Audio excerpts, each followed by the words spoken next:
मैं रेनू मैम। बेटा हम क्लास 8 का चैप्टर 6 करेंगे दोहावली। हमारे चैप्टर कंप्लीट हो चुके हैं तो हम रिवीजन करते हैं। 1 से 5 का हम रिवीजन पहले कर चुके हैं, तो आज हम 6 चैप्टर से रिवीजन करते हैं। पार्ट है दोहावली, जिसमें अलग अलग कवियों के दोहे दिए गए हैं। तो आज उन दोहों को पढ़ते हैं, क्योंकि उसके अंदर बहुत सी शिक्षा में मिलती है उन दोहों के द्वारा। तो दोहावली इस पार्ट में दो कवियों गोस्वामी तुलसीदास तथा रहीम के शिक्षादायक दोहे हैं। स्मरण रखें कि दोहे की प्रत्येक पंक्ति में 13 और 11 मात्राओं का योग है। ये मैंने आपको बेटा जब पहले चैप्टर कराया था, जब भी ये मात्राएं बताई थी आपको 13 और 11 मात्राओं का, कि ये दोहे हैं, इनके अंदर 13 और 11 मात्राओं का योग है। यानी पहले सम संख्या में, यानी विषम संख्या में पहली और तीसरी में आपके 13 मात्राएं हैं और दूसरी और चौथी में 11 मात्राएं। इस प्रकार से यहाँ पर ये तो पहली पंक्ति है, इसमें 13 मात्राएं हैं, इसमें 11, फिर 13 और फिर 11। तो देख लो यहाँ पर, जैसे कि सेकंड में देखते हैं 2 फिर 1 फिर 1, यानी जो आपके हर्ष स्वर हैं वो 1 मात्राएं हैं और जो दीर्घ स्वर हैं वो 2 मात्राएं हैं। तो पहला दोहा हम पढ़ते हैं।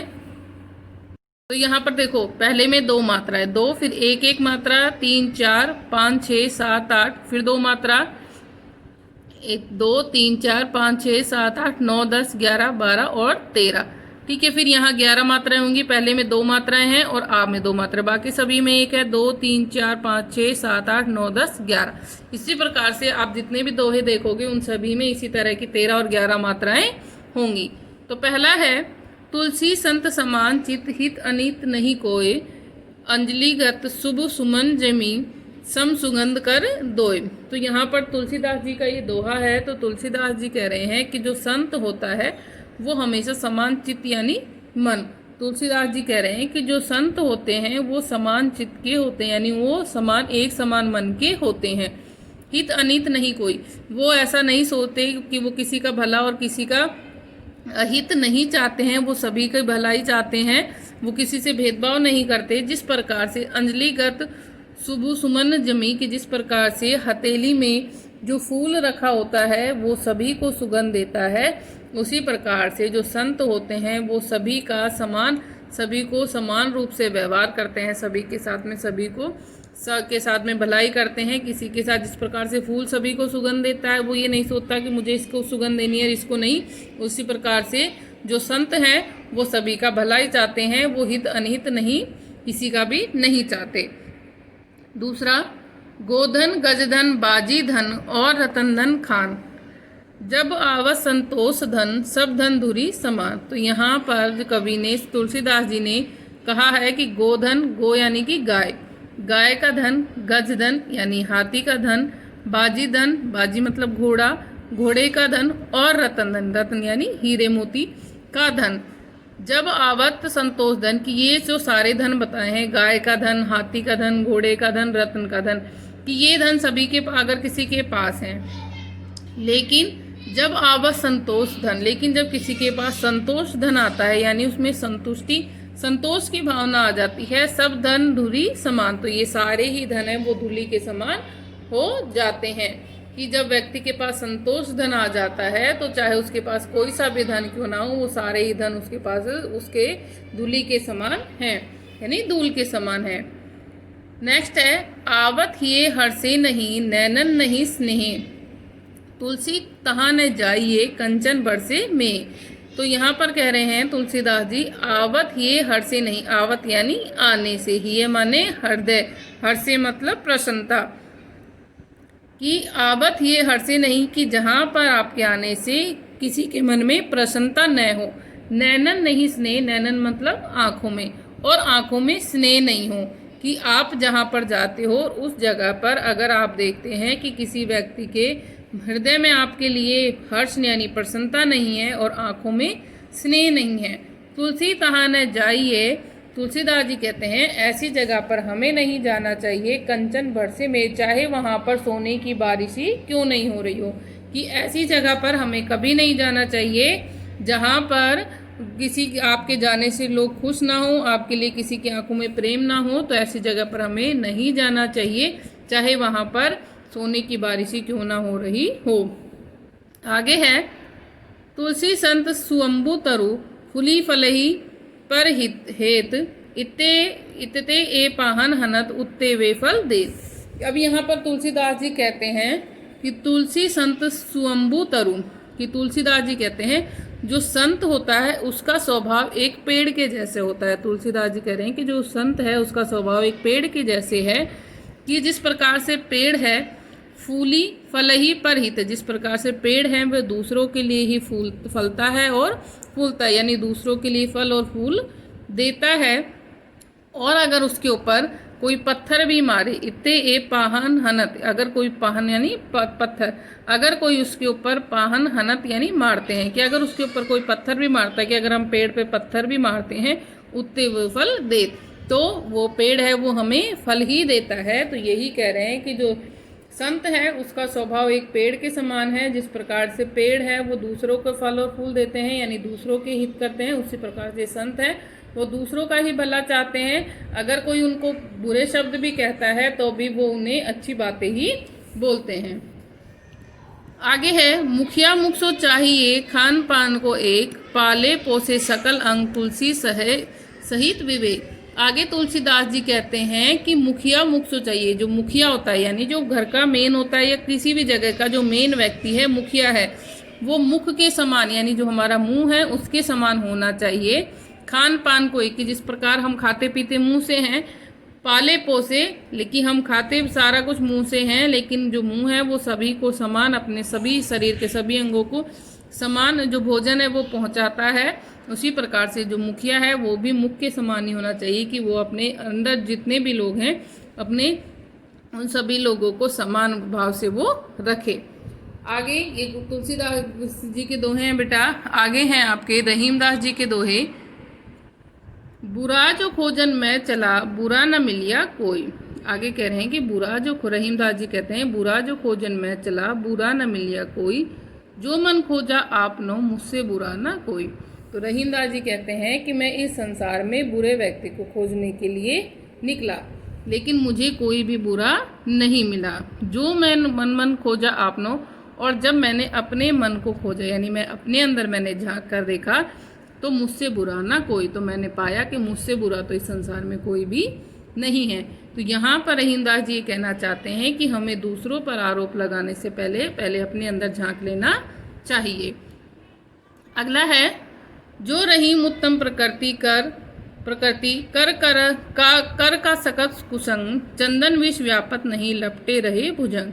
तो रहीमदास जी कहते हैं कि जो व्यक्ति उत्तम प्रकृति का यानी अच्छे स्वभाव का है, कर का सकत कुसंग, उसका कुसंगति कुछ भी नहीं कर सकती, कि जो व्यक्ति अच्छा उत्तम स्वभाव का है उत्तम प्रकृति का है उस पर कुसंगति कोई भी असर नहीं छोड़ सकती।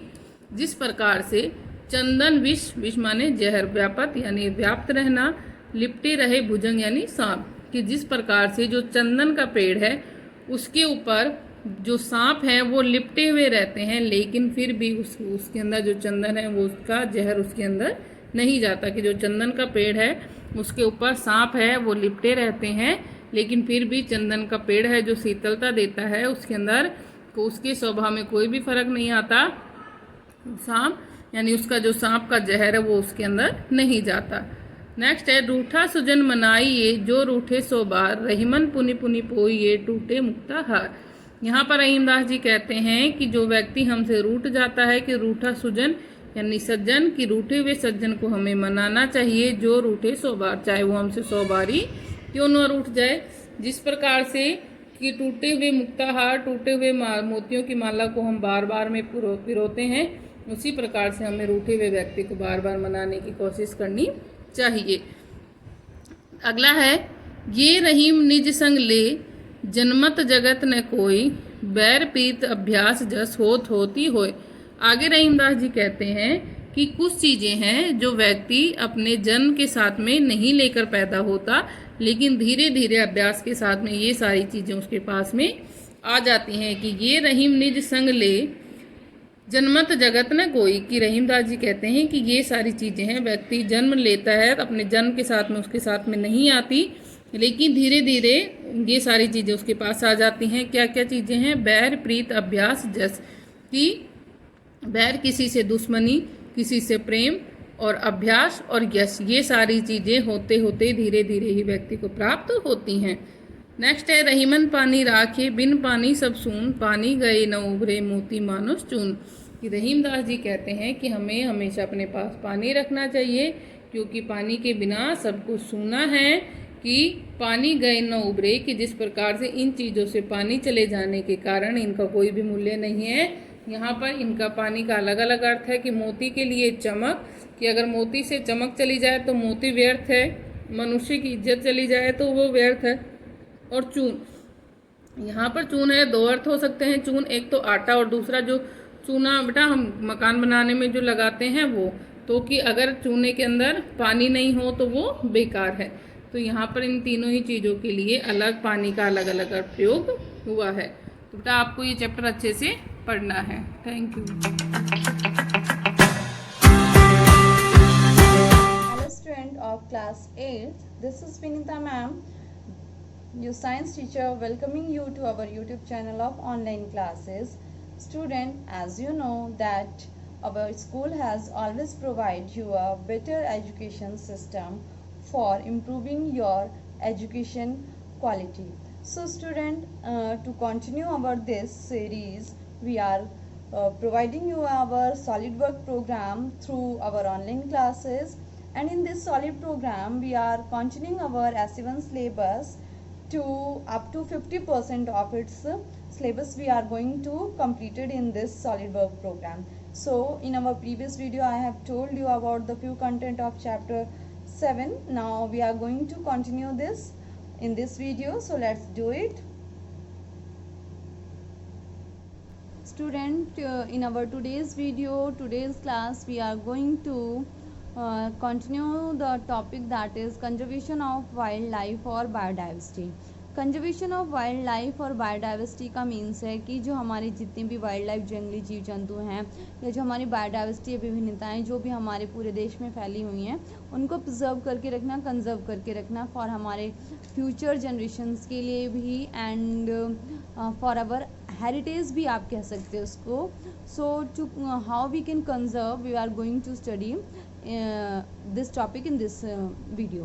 The conservation of wildlife involve the protection. First of all it include the protection means हमें उसका किस तरीके से बचाव करना है, preservation किस तरीके से उनको conserve करके safely रखना है, perpetuation and judicious control of population of rare species of plant and animal in their natural habitats. जितने भी हमारे प्लांट्स एंड एनिमल्स अपने नेचुरल हैबिटेट में रह रहे हैं जिनकी स्पीसीज बहुत ही ज़्यादा कम बची हुई है, बहुत ही कम रेयरली वो हमें देखने को मिलते हैं, उनका किस तरीके से हम प्रोटेक्शन कर सकते हैं और ये प्रोटेक्शन हमें अंडर जुडिशरी ऑर्डर्स फॉलो करके करना है, ना कि उनके अगेंस्ट जाके. मीन्स हमें लॉ को हार्म नहीं करना है. थ्रू ऑल दीज ये चीज़ें keep in mind, while keeping all this thing in our mind we have to control the population of that existing और extincting plants and animals. So we are going to do in this content in this video. The following important steps are proposed by scientists all over the world. जितने भी हमारे scientists हैं all over the world वो ये सारी चीज़ें follow करते हैं. The first one is proper planning of land and water utilization should be done to ensure the protection of wildlife in their natural habitats or in the man-made habitats such as zoos and botanical gardens. So students, हमें इसकी proper planning करनी है, जितना हमें land use करना है, कितना हमें वाटर यूज़ करना है, ये सारी चीज़ें हम इन सब चीज़ों को ध्यान में रखते हुए टू इंश्योर द प्रोटेक्शन, हमें वाइल्ड लाइफ के प्रोटेक्शन को ध्यान में रखते हुए ये सारी चीज़ें करनी होती हैं. या फिर जितने भी मैन मेड हैबिटेट्स हमने जो बनाए हैं लाइक जूज और बोटेनिकल गार्डन्स वगैरह जितने भी बनाए गए हैं, सो वहाँ पे किस तरीके से वाटर लैंड का यूटिलाइजेशन होना चाहिए, पूरी प्लानिंग होती है. The next was is countries should identify the habitats and areas of wild relatives of the economically useful species and ensure the safety of these species. हमें क्या करना है, पूरे कंट्री में ये चीज़ें आइडेंटिफाई करनी है कि कितने उनके हैबिटेट्स हैं, कितना वाइल्ड रिलेटिव्स जो उनके जंगली मतलब जो भी जीव जंतु हैं उनका कितना एरिया या कितने हैबिटेट्स उनके बचे हुए हैं, जो कि यूज़फुल किस तरीके से करना है, इकोनॉमिकली यूज़ करना है. एंड इस चीज़ का भी ध्यान में रखना है कि उनकी सेफ्टी भी किस तरीके से करनी है. Alternative measures should be adopted to allow the survival of the species being exploited by a country or community or an industry.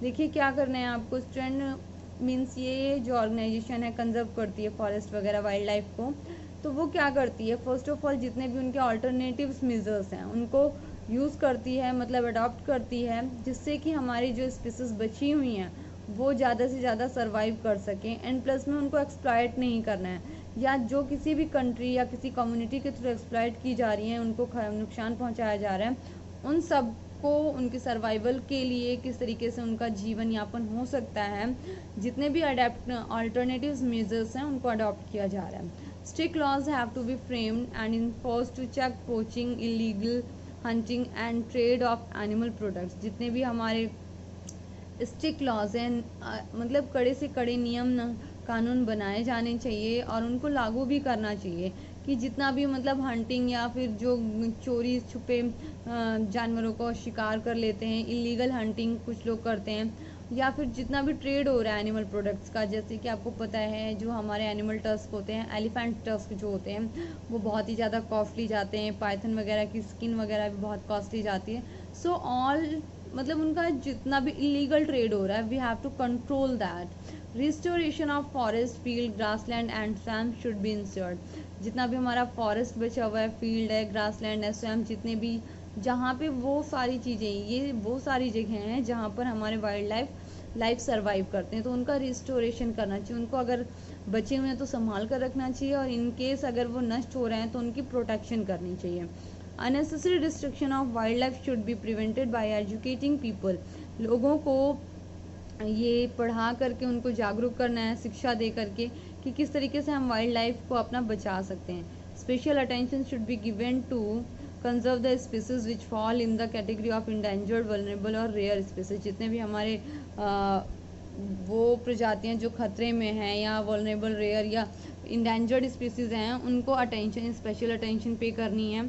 Efforts should be made to preserve as many varieties of food crops as possible, including forest, plant, timber, trees, livestock, aquaculture, animal and domesticated animals. मतलब ये जितना भी चीज़ें आप देख रहे हैं, efforts हमें इस तरीके से एफर्ट्स करने हैं कि हमें अपनी जो फूड क्रॉप्स, जो पॉसिबिलिटीज़ बची हुई हैं, जैसे फॉर ये प्लांट्स हो गया, टिम्बर वगैरह हो गई, लकड़ियाँ हमें जंगलों से मिलते हैं, या जितना भी हमारा एक्वा कल्चर से रिलेटेड लाइफ स्टॉक है, जितना भी पालतू जानवरों को हम पालते हैं, तो ये सारे एफर्ट्स हमें करने हैं. ये हार्ड वर्क है आप कह सकते हो, वो करना है कि हमें इनकी वेराइटीज़ की, जो इनकी जो भी बची हुई जातियाँ हैं उनको बचा कर रखना है. Wild life centuries and national park should be made keeping in mind the feeding, breeding and environmental needs of the species concern. अब हमें क्या करना है कि जितनी भी हमारी ये रेयर वल्नरेबल स्पीसीज बची हुई हैं, उनसे रिलेटेड जितना भी ये फीडिंग, ब्रीडिंग वगैरह होता है, या उनकी जो भी इन्वायरमेंटल नीड है, यानी उनको क्या चाहिए खाने पीने के लिए, ये सारी चीज़ें ध्यान में रखते हुए हमें वाइल्ड लाइफ सेंचुरीज और नेशनल पार्क्स बनाने चाहिए. The product of wild plant and animal should be allowed only at levels which would not endanger the related wild life. हमें क्या करना है, सिर्फ हमें वाइल्ड प्लांट और एनिमल से वही प्रोडक्ट लोगों को देना चाहिए कि मीन्स सिर्फ उतने लेवल पर कि उनकी जो जातियां हैं वो खतरे में ना आए, उनकी जो स्पीसीज हैं वो खतरे में ना आए. इन सब चीज़ों को ध्यान में रखते हुए ही हमें उनका जो भी उनसे प्रोडक्ट वगैरह हम ले रहे हैं, या फिर कुछ भी एनीथिंग हम उनका यूज़ कर रहे हैं, तो वो चीज़ें ध्यान में रखते हुए हमें करना है. Restoration of stream, river, ponds and other water bodies to their natural condition should be ensured. जैसे मैंने आपको जस्ट अभी बताया कि हमें नेचुरल जितना भी इन्वायरमेंट से रिलेटेड उनको जो भी चीज़ें चाहिए उनका रिस्टोरेशन करना है, हमें बचा कर रखना है, रख रखाव करना है. Increase support from state and central government agencies for the conservation of natural resources should come forward. और हमें क्या करना है, जो स्टेट गवर्नमेंट है, जो हमारी सेंट्रल गवर्नमेंट एजेंसीज हैं, उनको मतलब बढ़ावा देना चाहिए कि जो लोग कंजर्वेशन कर रहे हैं नेचुरल रिसोर्सेज का, उनको सामने से आकर के हेल्प करनी चाहिए. मीन्स सामने से आकर के, ऐसा नहीं कि वो चोरी छुपे हेल्प कर रहे हैं, ऐसा कुछ नहीं है. सामने से आकर हेल्प करने का मतलब ये है कि ये चीज़ें सामने लोगों को जागरूकता देनी चाहिए, और प्लस में उनको आगे आना चाहिए हेल्प करने के लिए. थ्रू मनी वगैरह भी हो सकता है, या कुछ भी अदर तरीके से जो भी उनका है बेनिफिट्स वो दे सकते हैं. Regulation and control on fishing, hunting and collection of wild products from the forest should be enforce. आपको जैसे मैंने आपको बताया कि हमें क्या करना है, जो फिशिंग, हंटिंग और वाइल्ड प्रोडक्ट, जितने भी जंगलों से हमें मिलने वाले जो प्रोडक्ट्स हैं उनकी रेगुलेशन करनी है और कंट्रोलिंग करना है। मीन्स उनको कंट्रोल कर देना है, बैन कर देना है कि हम फिशिंग नहीं कर सकते, या फिशिंग करनी है तो एक लिमिटेड एरिया में करनी है, ये लिमिटेड क्वांटिटी में करनी है, हंटिंग को बंद कर देना चाहिए। तो इस तरीके से हमें एफर्ट्स करने चाहिए। We should have to make a hard work, we have to make a hard efforts to control our wild life and biodiversity for our future generation, for our heritage. So student, now this we have completed our today's content. Now we are going to do the, it's student your today's homework that you have write in your fair notebook short question 1 that is related to the endemic species which place have large number of endemic species. आपको इसमें बताना है कि endemic species क्या होती हैं, plus में वो किस एरिया से रिलेटेड हैं। तो एंडेमिक स्पीसीज जो बहुत ही एक्सक्लूसिवली मतलब किसी एक पर्टिकुलर प्लांट एरिया में पाए जाएँ, या एनिमल्स पर्टिकुलर एरिया में जो पाए जाते हैं, so that we are calling them endemic species. The next is about 3 main causes of deforestation के 3 मेन कारण क्या हैं। Next is about biosphere reserve sanctuary से किस तरीके से डिफरेंट है। तो बायोस्फीयर रिजर्व एक लार्ज एरिया होता है जिसमें हम प्रोटेक्शन रखते हैं या कंजर्वेशन रखते हैं वाइल्ड लाइफ, प्लांट, एनिमल और उनके रिसोर्सेज के। लेकिन जो सेंचुरी है वो एक स्पेशल प्रोटेक्टेड एरिया होता है, ठीक है। उसमें हम कंजर्वेशन करते हैं किसका, flora and fauna. Flora and fauna is also related to the plant and animal, but इसमें जो ह्यूमन एक्टिविटी है वो लिमिटेड होती है। Okay, so this was our today's class. I hope you will enjoy and you have learned a lot from this. That's all for today. Good morning 8th class student. In our previous class we have completed up to question number 6 of exercise 9.2. So today class let's continue from question number 7. Now question number 7. A shopkeeper sold a laptop at a gain of 20%. Had it been sold for rupees 1000 more, the gain would have been 25%. Find the CP of the laptop. अब देखो question को पहले समझ लेते हैं। Question क्या कह रहा है कि एक शॉपकीपर है, उसने एक लैपटॉप सोल्ड किया है और जिसमें उसने गेन किया है 20%, यानी कि उसको प्रॉफिट हुआ है 20%, उसको प्रॉफिट हुआ है। अब ये कहा जाता है कि had it been sold for rupees 1000 more, अगर वो 1000 रुपीज और ज्यादा लगा के उसमें सोल्ड कर देता, the gain would have been 25%। तो गेन क्या हो जाता, 25% हो जाता। कि find the CP of the laptop, तो कॉस्ट प्राइस बताओ कि कॉस्ट प्राइस क्या है। तो अब हमने क्वेश्चन में समझ लिया, इस क्वेश्चन में हमसे ये बताया गया है कि एक शॉपकीपर ने सोल्ड किया 20% गेन के ऊपर, अगर वो 1000 रुपीज और ले लेता तो उसको गेन मिलता 25%। तो अब उसका कॉस्ट प्राइस कितना है, तो हम कॉस्ट प्राइस को क्या लेके चलते हैं, एक्स मान के चलते हैं। तो सॉल्यूशन हम स्टार्ट करते हैं। लेट द सीपी कितना हो गया हमारे पास, एक्स हो गया है। अब देखो हमें गेन कितना हुआ है, 20% है, तो हम यहाँ पे राइट करेंगे गेन इज इक्वल्स टू 20%। अब जो गेन हुआ है, ये गेन किस पे हुआ है, उसको कॉस्ट प्राइस पे हुआ है, क्योंकि हमें जो भी होता है प्रॉफिट और लॉस, हमारी सारी चीजें क्या होती है, सीपी पे होती है। तो देयरफॉर गेन क्या है हमारा, एग्जैक्ट गेन जो आएगा वो हमारा गेन क्या है, तो गेन परसेंट है हमारी, कि गेन परसेंट 20% है, तो गेन क्या हो जाएगा 20% ऑफ एक्स। ये 20% एक्स का है। तो मैं क्वेश्चन इरेज करती हूँ, हमारे पास स्पेस कम है यहाँ पे।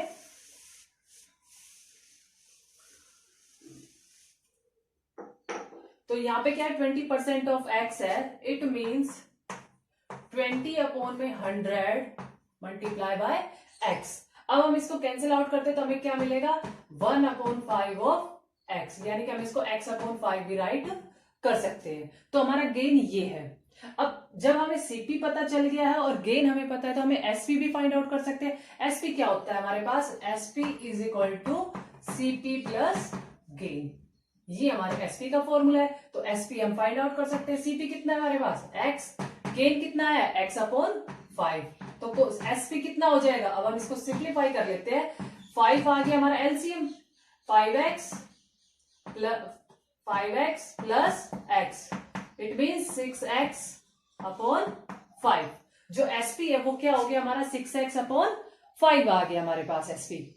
अब हमें देखो, अब उसने ये कहा कि अगर वो उसी लैपटॉप को 1000 रुपीज मोर में वेज सोल्ड करता तो 25% गेन होता। तो अब हमें वो कंडीशन फाइंड आउट करनी है। क्या है वो कंडीशन? कि जो नया गेन है, न्यू गेन क्या था हमारे पास, उसको हम न्यू राइट करेंगे। New gain is equal to 25%। वो जो न्यू गेन पर मिला है वो 25% है, तो वो भी किस पे होगा? सीपी पे होगा। तो वो गेन क्या आ जाएगा हमारे पास? 25/100 ऑफ एक्स। इसको मैं क्या राइट करूंगी? 25 1 25, 25 4 100। तो इसको मैं राइट कर सकती हूँ x/4। अब देखो, अब हमें फिर से एसपी फाइंड आउट करना है। एसपी फाइंड आउट करने का फॉर्मूला क्या है? CP plus gain. तो एसपी इज इक्वल टू, जो न्यू एसपी है हमारा, वो आ जाएगा x प्लस एक्स बाय 4। अब देखो, इसका एलसीएम 4 आ जाएगा। 4x प्लस एक्स 5x हो जाएगा। तो इसको हम राइट करेंगे 5x अपॉन में 4। आई होप आपको ये यहां तक समझ आ गया कि एक एसपी तो हो गया हमारा 6x/5 और दूसरा एसपी हमारा 5x/4। तो अब देखो, दोनों का जो डिफरेंस है, फर्स्ट एसपी और सेकंड एसपी, दोनों का डिफरेंस क्या होगा? 1000। यही कहा था ना कि अगर वो 1000 रुपीज मोर में सोल्ड करे तो, यानी कि उन दोनों के बीच का डिफरेंस, इन दोनों का जो डिफरेंस है वो कितना है हमारा? 1000 है। तो इसको किस तरह से राइट करेंगे? इसको हम राइट करेंगे, सो क्वेश्चन में जो स्टेटमेंट है उसके अकॉर्डिंग करेंगे। It is given that difference between SP and new SP, old SP और न्यू एसपी इज 1000। दोनों के बीच का जो डिफरेंस है वो क्या है हमारा? 1000 है। तो अब हम इसको डिफरेंस को इक्वेशन फॉर्म में राइट करते हैं। तो क्या है हमारे पास? 6/5 of x minus 5/4 of x. अगर हम इसका एलसीएम ले लेते हैं, एलसीएम लेते हैं तो इसको हम उल्टा कर दिया, 5/4, और इसको हम राइट करते हैं 6/5। एलसीएम कितना आ जाएगा हमारे पास? 20 आ जाएगा। एलसीएम सोल्व करते हैं, 4 से हम 20 को डिवाइड करेंगे 5, और 5 5 जा 25। तो ये आ जाएगा हमारे पास 25x। अब 5 से हम इसको कराएंगे, 5 4 जा होता है, और 4 6 जा 24, माइनस का 24x। इट मीन्स डिफरेंस कितना आ गया हमारे पास? 25x और माइनस 24x, x/20 आ गया है। अब इक्वल टू में क्या लेके चलना था हमें? 1000, क्योंकि डिफरेंस हमारा 1000 है, इज इक्वल्स टू 1000। अब by cross multiply x is equals to 20 multiply by 1000। ठीक है, तो ये आंसर क्या आ जाएगा हमारे पास? ये हो जाएगा 20,000। जो कॉस्ट आ जाएगी, सीपी आ जाएगा ₹120,000, यानी कि cost price of a laptop is ₹20,000। अब देखो, क्वेश्चन को मैं एक बार रिपीट कर देती हूँ। मैंने सॉल्यूशन में क्या किया है कि एक शॉपकीपर है, उसने लैपटॉप को सोल्ड किया था 20% में, सोल्ड कर दिया है। अगर वो 1000 रुपीज और ऐड कर देता उस एसपी में, तो उसे 25% का प्रॉफिट हो जाता। तो हमें एससीपी फाइंड आउट करना था, कॉस्ट प्राइस। उस कॉस्ट प्राइस को हमने एक्स मान के चले थे। उसके बाद हमने 20% हमारा गेन था, गेन में को हमने एक्स के ऊपर फाइंड आउट किया। देन हमने एसपी फाइंड आउट किया था अपना। फिर हमने 25% पे हमने न्यू एसपी फाइंड आउट किया। दोनों एसपी का जो डिफरेंस था 20 और 25 के ऊपर जो डिफरेंस था वो हमारा 1000 है, वो हमने फाइंड आउट किया है। तो यहां से हमें सीपी मिल गया हमारा 20,000 रुपीज। नेक्स्ट क्वेश्चन स्टार्ट करते हैं। अब हम अपना क्वेश्चन नंबर 8 शुरू करेंगे। Now next question number 8, by selling an article for ₹4,000 a shopkeeper earned profit equal to 1/5 of its CP. Find his gain percent. अब हमें फाइंड क्या करना है? हमें गेन परसेंट फाइंड आउट करना है। Selling an article, article sold किया है ₹4,000 पे, तो शॉपकीपर को जो अर्न हुआ है प्रॉफिट वो हुआ है 1/5 ऑफ सीपी का 1/5 पार्ट। ठीक है, और अब हमें सीपी भी नहीं पता है, कॉस्ट प्राइस कितना है, और हमें फाइंड करना है हमें गेन परसेंट। अब सेलिंग हमें बता दिया कि 4000 है हमारे पास। तो अब आप इसको किस तरह से फाइंड आउट करोगे? अब देख के चलते हैं कि अगर मान के चलते हैं कॉस्ट प्राइस कितना है हमारे पास, एक्स मान लेते हैं हमारा। Let the CP X, let the cost price is equal to X. Cost price हमारे पास एक्स है, तो जो गेन हुआ है वो 1/5 ऑफ एक्स हुआ है। तो गेन हमारे पास कितना हुआ है? मान के चलते गेन जो है वो 1/5 है, प्रॉफिट जो हुआ है वो 1/5 है। तो गेन कितना हुआ है इसके पास? 1/5 ऑफ एक्स। सीपी पे ही हम फाइंड आउट करते हैं। तो 1/5 ऑफ एक्स गेन हुआ है हमारे पास, तो गेन परसेंट हमें फाइंड आउट करना है, तो हम उस गेन परसेंट को फाइंड आउट कर लेते हैं। यहाँ से गेन परसेंट का फॉर्मूला क्या होता है, गेन अपॉन में सीपी मल्टीप्लाई बाय 100। तो गेन क्या है, एक्स अपॉन में 5 और सीपी क्या है, एक्स, यानी कि हम इसको राइट करेंगे एक्स अपॉन में 5 अपॉन में एक्स भी आएगा मल्टीप्लाई एक्स मल्टीप्लाई बाय 100। यही होता है हमारा गेन परसेंट का फॉर्मूला। तो गेन परसेंट का फॉर्मूले में एक्स से एक्स हमारा कैंसिल आउट हो गया है और 5 से हम 100 को करेंगे तो क्या आ जाएगा, 5 बन जा 5 एंड 5 20 जा। तो इट मीन्स हमें क्या मिल गया है, 20% हमारा क्या आ गया है, गेन परसेंट। तो हमने गेन हमें यहाँ से फाइंड आउट कर लिया है 20%। कॉस्ट प्राइस हमारा एक्स है, गेन परसेंट हमें, गेन हमें दिया है 1/5 दिया है कॉस्ट प्राइस यानी कि 1/5 ऑफ एक्स, और हमें गेन परसेंट हमें फाइंड आउट करना। तो गेन परसेंट का फॉर्मूला होता है गेन अपॉन में कॉस्ट प्राइस मल्टीप्लाई बाय 100। उसको मैंने सिंप्लीफाई कर दिया तो आ गया हमारे पास 20%। तो ये हमारा क्वेश्चन नंबर 8 कंप्लीट हो गया है। अब हम अपनी नेक्स्ट वीडियो पे कंप्लीट करेंगे इस एक्सरसाइज को। Thank you.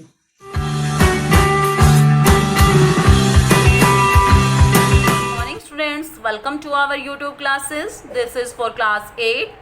In previous class we do the short question answer of our second chapter, the expansion of British power in India. Today we do the long question answer of this chapter. So let me continue our class with the first long question. Write about the judicial administration. कि जो न्यायिक प्रशासन था British time में, जो न्यायिक प्रशासन था उसके बारे में हमें बताना है। Answer is Warren Hasting and Lord Cornwallis took up steps to bring about a proper judicial system in India.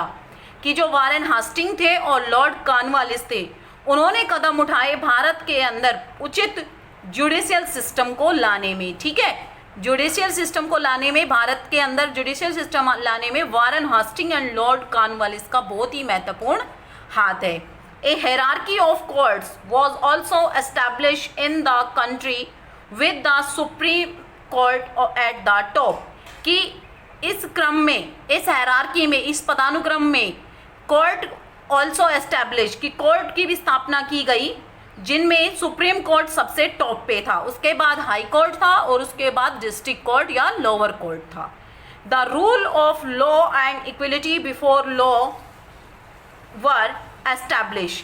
कि LAW लॉ है बेटा ये यहाँ पे, कि रूल ऑफ लॉ, कि कानून के नियम और कानून के आगे सभी बराबर, इस चीज़ को भी स्थापित किया गया। ठीक है, तो इसके अंदर आपको 3 पॉइंट्स याद करने हैं कि कौन लेके आया भारत के अंदर, वारेन हास्टिंग और लॉर्ड कॉर्नवालिस लेके आए।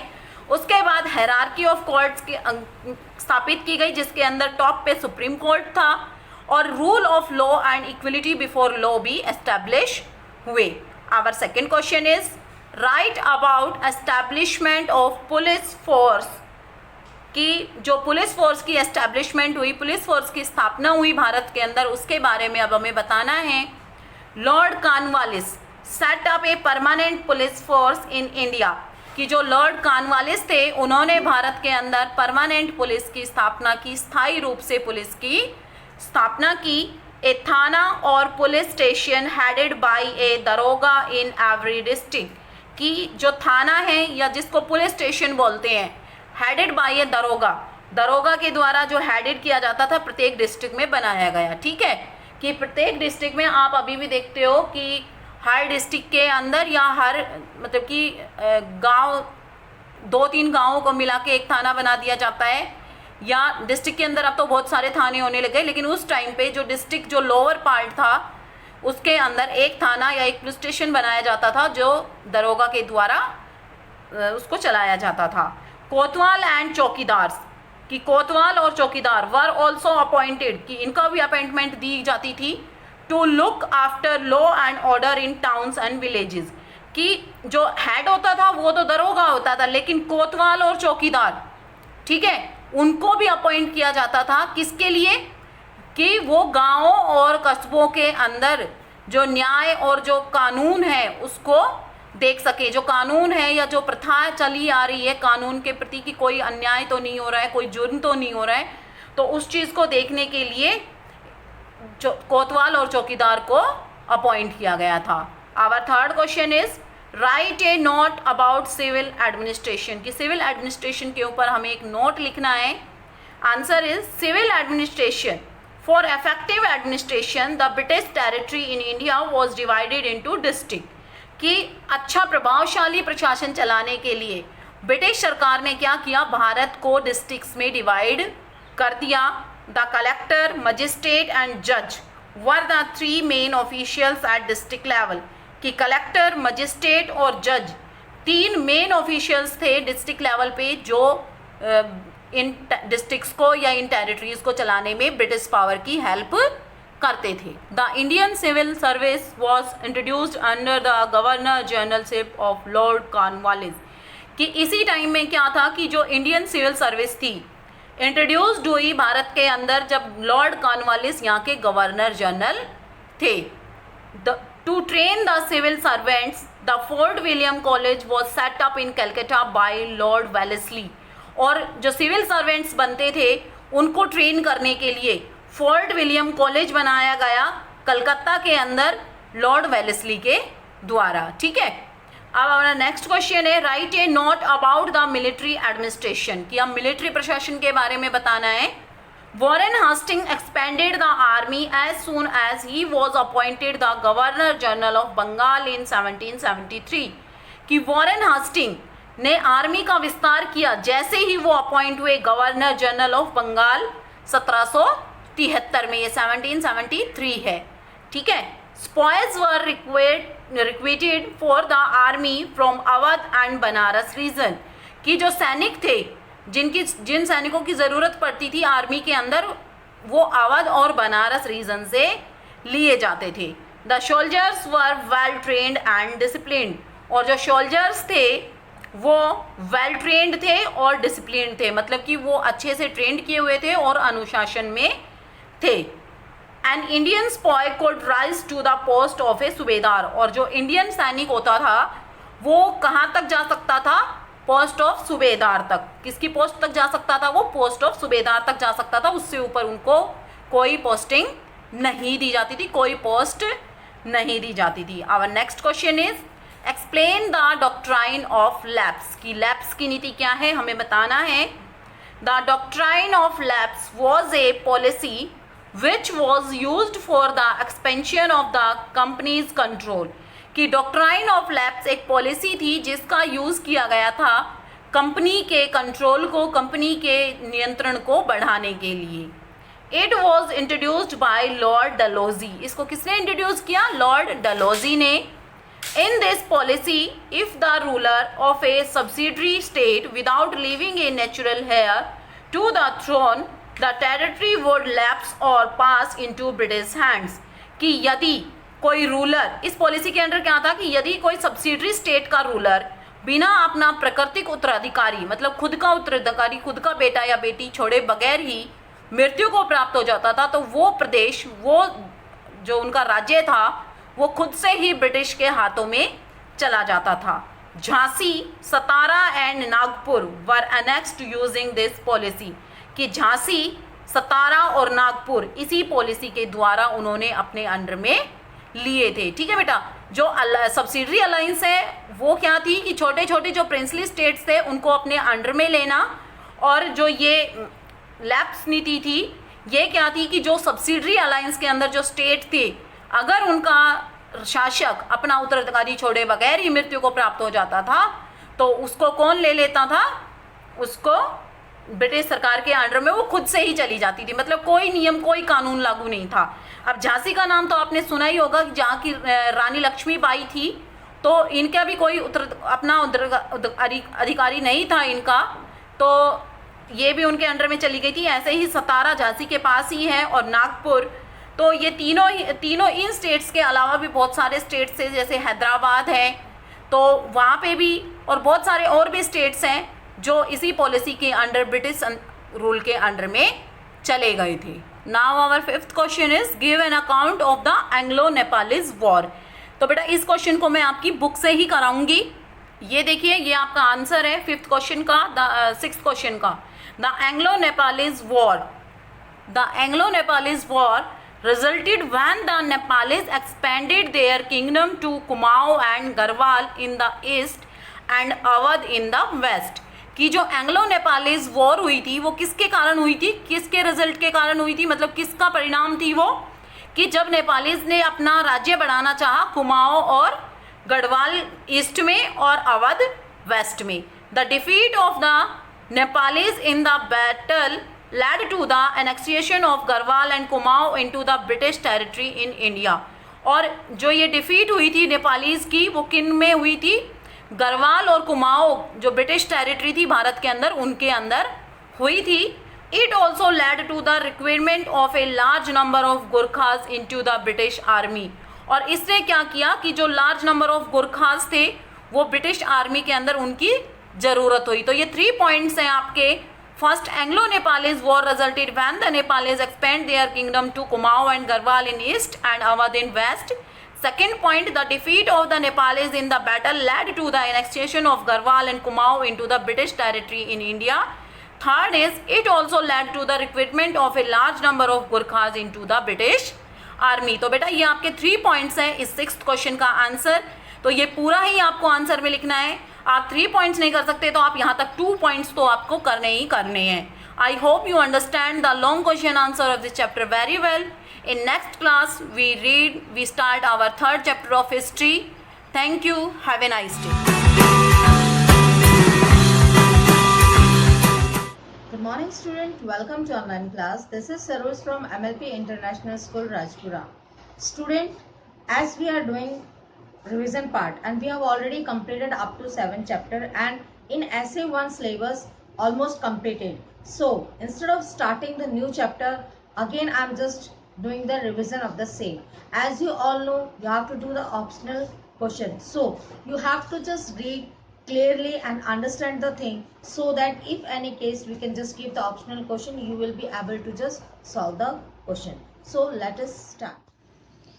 Good morning student, welcome to online classes for class 8. Yesterday we just do the revision of chapter number 1. Today we will just do the revision of the qualities of a ruler. ये second chapter की.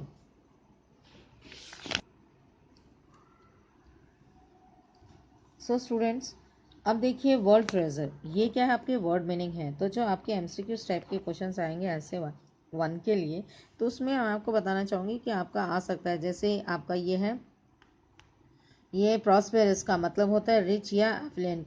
तो ये जो है आपके जो है options आएंगे तो आपको एक पे टिक करना पड़ेगा किसका करेक्ट ऑप्शन कौन सा है आंसर, ये मीनिंग इसकी वर्ड्स के. तो ये थोड़ा सा आप देख लीजिएगा वर्ड मीनिंग को.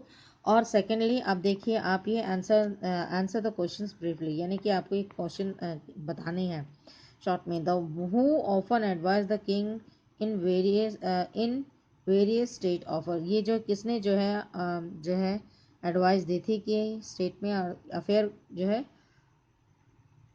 करवाने हैं.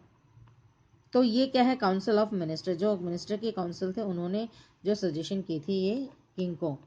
अब नंबर 2 देखिए, what did the chief minister ask the royal announcer to announce, और चीफ मिनिस्टर ने रॉयल अनाउंसर को क्या अनाउंस करने के लिए कहा था, that a sports meet would be held in the capital next month. ये चीज़ जो है बोल के उनको कहा था कि आपको ये अनाउंस करना है. नंबर 3 देखिए, what did the messenger of the king court give the young man, king को जो है किंग्स कोर्ट के मैसेंजर ने यंग मैन को क्या दिया, a letter from the king, एक लेटर जो कि राजा की तरफ से था.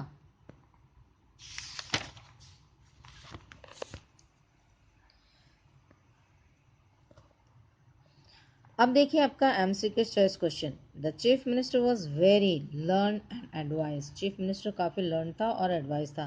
तो ना तो क्लेवर आएगा ना ही इंटेलिजेंट आएगा. Learn is the correct option for this MCQ first. अब नंबर 2 देखिए, one day the chief minister expresses his desire to the king. तो यहाँ पे ना मैसेंजर है ना चीफ मिनिस्टर का राइट आंसर है, ना ही रॉयल अनाउंसर, यानी कि चीफ मिनिस्टर ने अपनी जो है बात जो है राजा को कही. नंबर 3 देखिए, the chief minister asked his man to यह lodge their participants in the royal court guest house, यानी कि उन सभी को, ये चीफ मिनिस्टर ने कहा कि उन सबको एक जो है लॉन्च में रख दिया जाए ताकि वो वहाँ पे वेट कर सकें. तो ये इसका करेक्ट ऑप्शन लॉज है। नंबर 4 देखिए, therefore each of them was eager to be his best. अब जो हर एक जो है ये अपने आप को कोशिश कर रहे थे कि वो बेस्ट अपने आप को शो कर सके, तो ना तो इसका रेडी है ना ही इंटरेस्टेड है, ईगर इसका करेक्ट ऑप्शन है।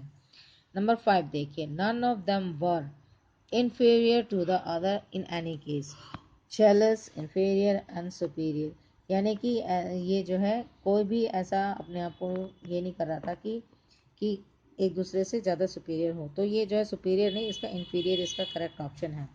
Number 6, the winner of the race would get the coveted appointment covered, तो ये है बेस्ट है, डिजायर्ड है, coveted, यानी कि जो बेस्ट स्टूडेंट होगा उसी को जो है राजा का जो है ये अपॉइंटमेंट मिलेगा। तो ये चीज़ें जो है आपको इसमें लिखनी, तो coveted is the correct option because we have to just find the correct option according to the chapter, तो चैप्टर के अकॉर्डिंग इसका आंसर coveted है।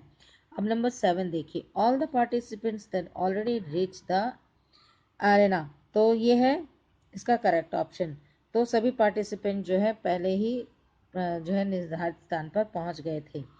अब ये जो क्वेश्चन आंसर्स हैं students, you have already written in your copy and twice and thrice we have just do the revision of this, हमने 2-3 बार इसका रिवीजन भी कर लिया है, तो ये आप जो है इसको लर्न कर लीजिएगा कॉपी से। अब नंबर डी देखिए, क्या है ये आपका ट्रू फॉल्स।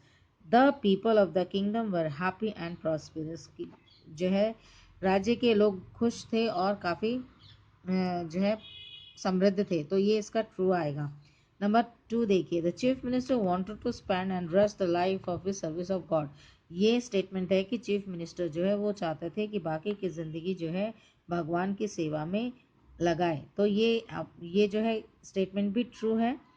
और नंबर 3 देखिए, the king was not ready to release the chief minister, king जो है राजा चीफ मिनिस्टर को जो है रिटायर नहीं करना चाहते थे, ये स्टेटमेंट भी ट्रू है। नंबर 4 देखिए, the participants had no work to do in the royal guest house, participants के पास कोई भी काम नहीं था करने के लिए रॉयल गेस्ट हाउस में, तो ये जो है स्टेटमेंट भी ट्रू है, क्योंकि सभी को एक जगह गैदर कर दिया गया था and they were just judging the participants what actual they do, तो ये चीज़ें जो है उनको काम करने के लिए कुछ भी नहीं था, तो ये जो आपका स्टेटमेंट भी ट्रू है। नंबर 5 देखिए, 15 participants took part in the marathon, ये जो है आपका स्टेटमेंट ट्रू है, क्योंकि जो लास्ट में जो है जैसे जैसे उन्होंने छटनी की थी, they just find out the participants, तो लास्ट में सिर्फ उनके पास 15 ही पार्टिसिपेंट्स रह गए थे जिनको जो है मैराथन पार्ट में लिया गया था। None of the participant bother of the old man, ये स्टेटमेंट क्या है, जब वो मैराथन में रेस में पार्टिसिपेट कर रहे थे तो एक ओल्ड मैन था, तो ये कह रहा है कि किसी ने भी उसके बारे में नहीं सोचा, तो ये स्टेटमेंट फॉल्स है, सिर्फ एक यंग मैन था जिसने उसके बारे में सोचा था।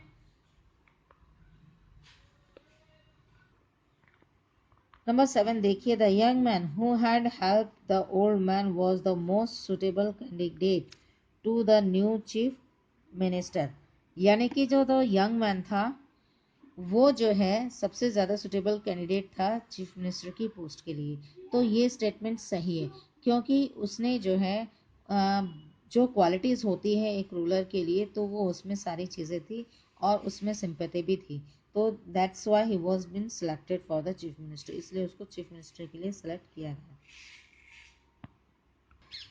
सो स्टूडेंट, आज के ये रिवीजन पार्ट आपका यहीं तक, आपको जैसे इंस्ट्रक्शंस दी गई है आप उसी तरह से इसको लर्न कीजिए, समझिए, क्योंकि आपका 2 या 3 से भी ज़्यादा बार इसका रिवीजन हो चुका है, so you have to be careful and understand it and just learn it by heart. So student, अब आपको करना क्या है, आप इस वीडियो को लाइक कीजिए, शेयर कीजिए और चैनल को सब्सक्राइब कीजिए और साथ ही साथ बेल आइकन पे क्लिक करना ना भूलें। Thank you, take care and bye.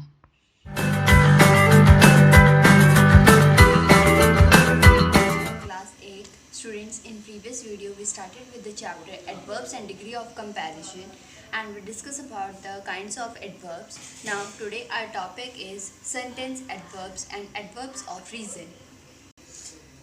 I will tell you the define of sentence adverbs. Sentence adverbs क्या होते हैं? An adverb an adverb that modifies a whole sentence is called sentence of adverbs. Sentence of adverbs को हम अगर easy ज़्यादा और explain करूँ तो इसको कहते हैं apparently, fortunately, certainly. For an example,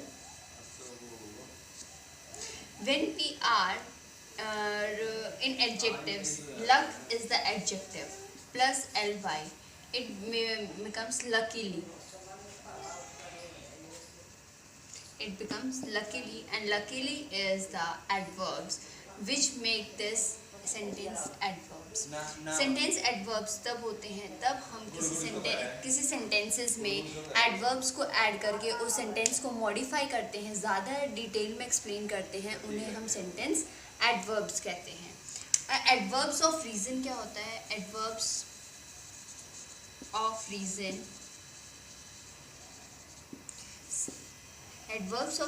होता है when we are talking about the logical connection, the conclusion, logically connect the conclusion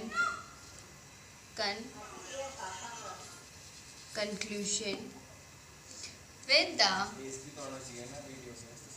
the argument made in the previous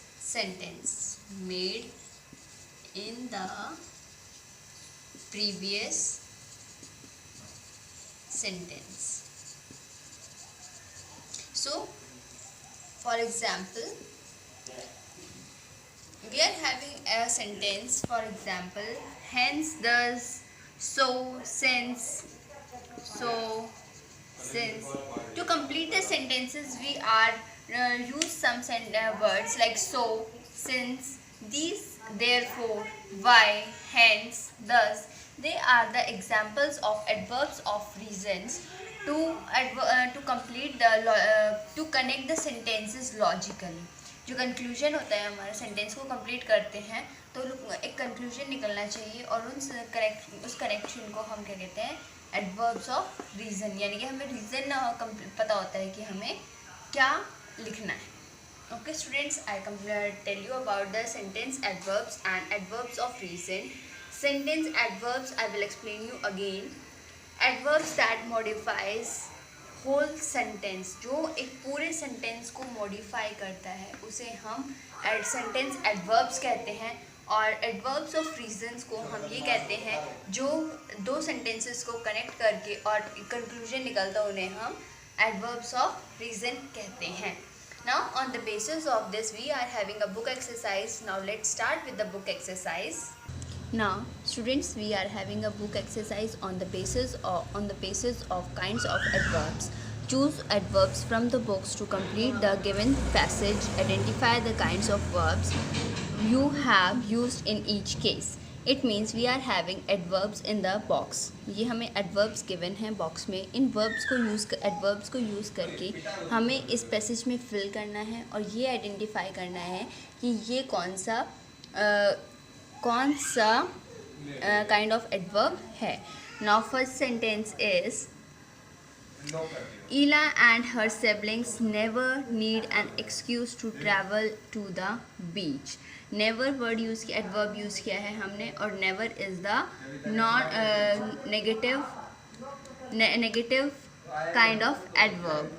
Next is they are always. Always is a adverb and kind is frequency. जो you will write it down, never के साथ आप लिखेंगे negative. Bracket में आप ऐसे करके लिख देंगे नेगेटिव नेगेटिव लिख देंगे और क्विकली के साथ इसके साथ लिख देंगे, ऑलवेज के साथ लिख देंगे फ्रीक्वेंसी. इस तरीके से आप इनको आइडेंटिफाई करेंगे. 4 words I have done and you are having the examples to fill the adverbs in the filling the blanks. So do it on your own. This is your homework.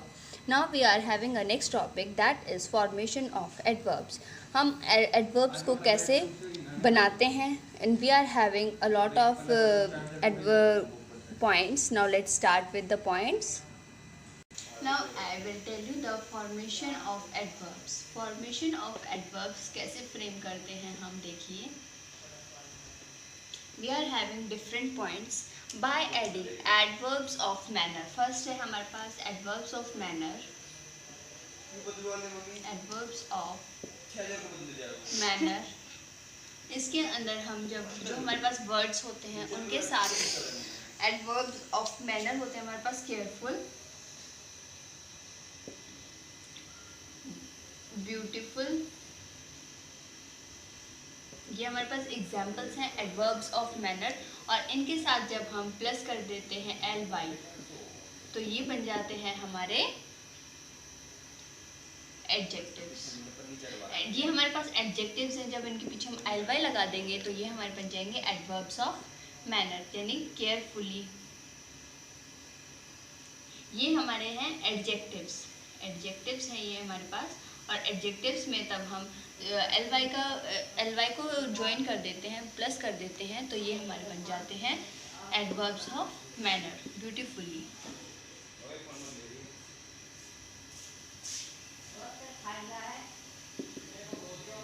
Next we are having noun.